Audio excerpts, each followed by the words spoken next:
ಎಲ್ಲರಿಗೂ ನಮಸ್ಕಾರ.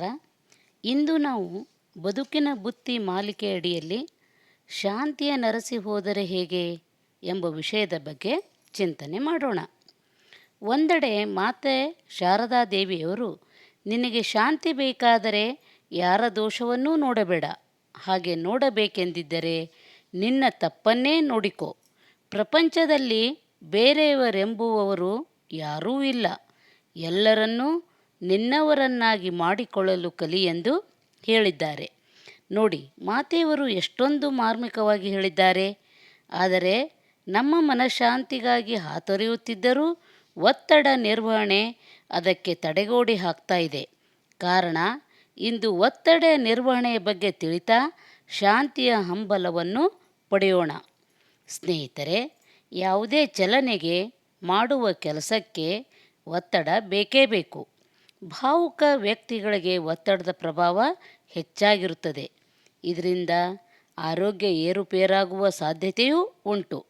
ಕಾರಣ, ಜೀವನದಲ್ಲಿ ಒತ್ತಡ ನಿರ್ವಹಣೆ ಬಹಳ ಅವಶ್ಯವಾಗಿದೆ.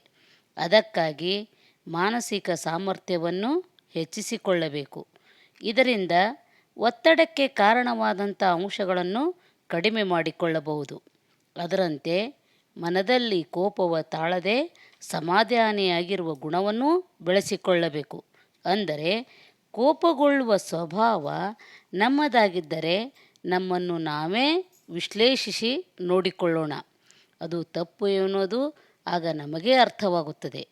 ಇದಕ್ಕಿರುವ ಮತ್ತೊಂದು ದಾರಿ ಎಂದರೆ, ಯಾವುದೇ ಪರಿಸ್ಥಿತಿ ಎದುರಿಸಲು ಸರಿಯಾದ ಪೂರ್ವಸಿದ್ಧತೆ ನಮಗಿರಲಿ.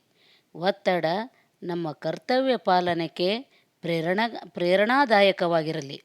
ಒತ್ತಡದಲ್ಲಿದ್ದರೂ ಒತ್ತಡದಿಂದ ಹೊರಬರುವ ಕಾರ್ಯಕೌಶಲ ನಮ್ಮದಾಗಬೇಕು. ದೊಡ್ಡ ಗುರಿಯನ್ನು ಸಾಧನೆ ಮಾಡ್ತಾ ಪ್ರಾರಂಭದಲ್ಲಿ ಅದನ್ನೇ ದೊಡ್ಡದಾಗಿ ಮಾಡ್ತಾ ಸಣ್ಣ ಸಣ್ಣ ಗುರಿಯ ನಂತರ ಸಾಧಿಸ್ತಾ ಹೋಗ್ತೇವೆ.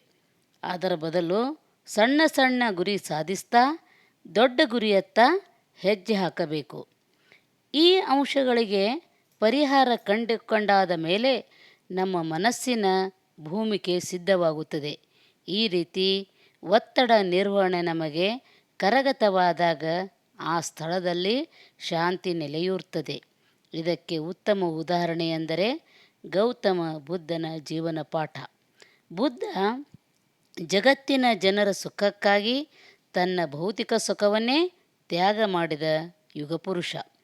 ಇಂಥ ಜ್ಞಾನಿಗಳು, ವಿಜ್ಞಾನಿಗಳು, ಆತ್ಮಜ್ಞಾನಿಗಳು, ಅಮರ ಪುರುಷರ ಜೀವನದ ಬಗ್ಗೆ ನಾವು ಸದಾ ತಿಳಿಯುತ್ತಾ ಅವರು ಗಳಿಸಿದ ನಿಜ ಸಿರಿ, ಹೃದಯ ಸಿರಿಯನ್ನು ನಮ್ಮದಾಗಿಸಿಕೊಳ್ಳಲು ಪ್ರಯತ್ನ ಮಾಡೋಣ.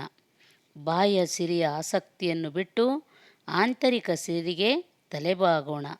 ಆಗ ನಾವು ನೆಮ್ಮದಿ ಪಡೆದಂತೆ, ಆಗ ಜಗತ್ತು ನೆಮ್ಮದಿ ಪಡೆದಂತೆ ನಮಗೆ ಕಂಡೀತು. ಮನಸ್ಸು ಮಾಡಿದರೆ ಒಬ್ಬ ವ್ಯಕ್ತಿ ಒಂದು ಶಕ್ತಿಯಾಗಿ ಏನೆಲ್ಲ ಕಾರ್ಯಗಳನ್ನು ಪವಾಡ ಸದೃಶವಾಗಿ ಮಾಡಲು ಸಾಧ್ಯ. ಅದಕ್ಕೆ ಬೇಕಾದುದು ದಿಟ್ಟ ಹೆಜ್ಜೆ, ಧೀರ ಕ್ರಮ ಅಷ್ಟೇ. ಅದಕ್ಕಾಗಿ ಶಾಂತಿ ಒಂದು ಬೆಳಕು ಎಂದು ತಿಳಿದು ಅದನ್ನು ಅರಸುತ್ತಾ ನಾವು ಸುಖ ಶಾಂತಿ ನೆಮ್ಮದಿಯಿಂದ ಬಾಳೋಣ ಅಂತ ಹೇಳ್ತಾ ಎಲ್ಲರಿಗೂ ನನ್ನ ಅನಂತ ಅನಂತ ನಮಸ್ಕಾರಗಳು.